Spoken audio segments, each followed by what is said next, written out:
Allah ne regarde pas le jour du jugement le consommateur d'alcool. Écoutez bien, d'après Ibn Umar radiyallahu anhu, le prophète m'a dit 3 types de personnes, Allah ne les regardera pas le jour du jugement. Parmi eux, le buveur de vin invétéré, c'est rapporté par l'imam al-Nasa'i. Et dans le hadith de Ammar ibn Yasir radiyallahu anhu, le prophète m'a dit 3 types de personnes n'entreront jamais au paradis. Parmi eux, le buveur de vin invétéré. Et c'est rapporté par Tabarani. Ça ne veut pas dire qu'il est sorti de l'islam. Il est sous la volonté d'Allah subhanahu wa ta'ala. Mais il s'est exposé à la colère d'Allah. Sa situation, elle est grave.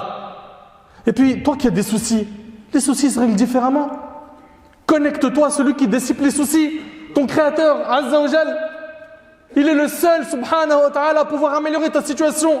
Remets-en-toi à Allah. Confie ta situation à Allah. Reviens vers Allah. Implore Allah. Demande-lui. Ya Rab, parle avec ton Seigneur.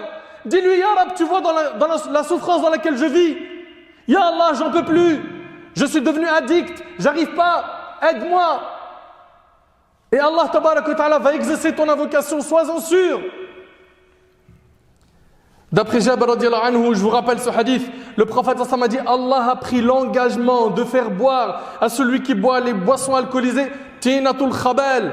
Il dit au messager d'Allah, qu'est-ce que Tinatul Khabal? Il dit la sueur des habitants de l'enfer ou le pu des habitants de l'enfer rapporté par l'imam muslim. Et attention, que ce soit l'alcool, la drogue, les ballons, tout ça, il faut le mettre dans le même sac. C'est haram. C'est interdit en islam. Les ballons, c'est les gaz hilarants. On les appelle proto. Je vous ai dit, c'est la nouvelle rockstar chez les jeunes. Le risque immédiat sur leur santé, c'est asphyxie, paranoïa, perte de conscience, troubles du comportement, conséquences neurologiques graves et durables. Ça, l'islam l'autorise. Mais vous êtes musulman, je vous l'ai rappelé combien de fois? Musulman, ça veut dire que tu es soumis à Allah. Et Allah, tabarak wa ta'ala, il nous dit وَمَا كَانَ لِمُؤْمِنٍ وَلَا مُؤْمِنَ إِذَا قَضَى اللَّهُ وَرَسُولُهُ أَمْرًا Il n'appartient pas à un croyant et à une croyante lorsqu'Allah et son messager ont décidé d'une chose d'avoir encore le choix dans leur façon d'agir. Tout ce qui vient d'Allah et du prophète wallahi wa rabbil Kaaba, c'est pour notre bien. Si seulement on connaissait notre religion, si seulement on arrivait réellement à étudier notre religion et à la savourer, elle est mielleuse, elle est belle, c'est un trésor. Et notre religion nous interdit tout mal.